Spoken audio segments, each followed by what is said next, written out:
வருக. வாழ்வும் தொழிலும் கடினமாவது எப்படி?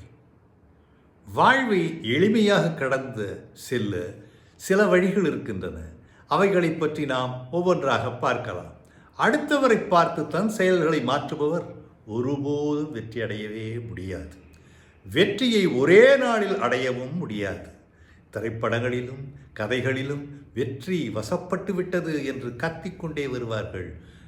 எந்த விதமான முயற்சியும் இல்லாமல், எந்த விதமான கடின உழைப்பும் இல்லாமல், எந்த விதமான அர்ப்பணிப்பும் இல்லாமல் வெற்றி அடைவது வேறு எங்காவது நடக்கும் வாழ்க்கையில் வெகு வெகு சிரமம்.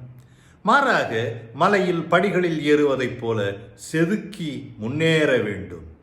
முடிவுகளை எண்ணி செயல்பாடுகளை வகுப்பவர்கள் வெற்றியை அடையவே முடியாது. நீங்கள் செய்யக்கூடிய செயல்களின் வெளிவடிவம் முடிவுதான் வெற்றியே தவிர, நான் இதைத்தான் செய்ய போகிறேன் நானே என்று சொல்லுவதற்கு நீங்கள் என்ன படைப்பாளியா? முடியுமா? நினைத்து பாருங்கள். சிறிய செயல்களை முடித்து வெற்றியை நுகர்ந்து அடுத்து நகர்வது சார். ஆமாம், அதை போல நாம் அடுத்ததை வென்றால் வெற்றி பெற்றால் என்பது சிறப்பு.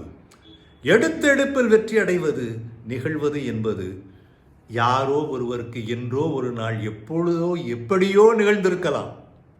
எல்லோருக்கும் அது நிகழ்வதற்கு வாய்ப்பு இல்லை. எல்லா பிரச்சனைகளையும் ஒரே வீச்சில் முடிப்பது என்பது கனவில் கூட நடக்காது.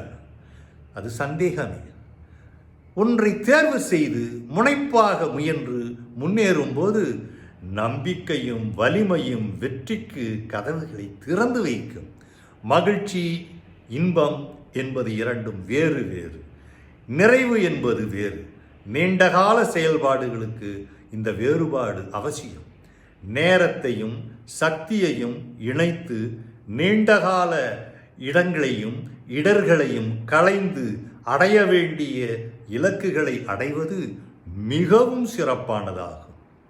சரி, எல்லாவற்றையும் ஒரு சேர சரியான விகிதத்தில் பிரித்து செயல்படுவது நடைமுறைக்கு சாத்தியமாகுமா?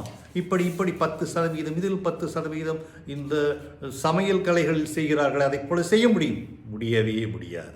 இங்கு சரியான விகிதத்தில் எதையும் போட்டு அதை சரி செய்ய முடியாது. எல்லாவற்றையும் அதுபோல சரிவான விகிதத்தில் இல்லாமல் எதை சிறப்பாக செய்ய வேண்டுமோ அதற்கு ஊக்கம் கொடுத்து செய்ய வேண்டும். தனிப்பட்ட வளர்ச்சியை தள்ளி வைத்தல் சிறப்பு. புதிய திறமைகளை வளர்த்தல் மிக மிக அவசியம். வாழ்நாள் சாதனையாளர் போல் வாழ்நாள் முழுவதும் திறமைகளை முறையாக வளர்த்தல் வேண்டும். வளர்த்து வளரு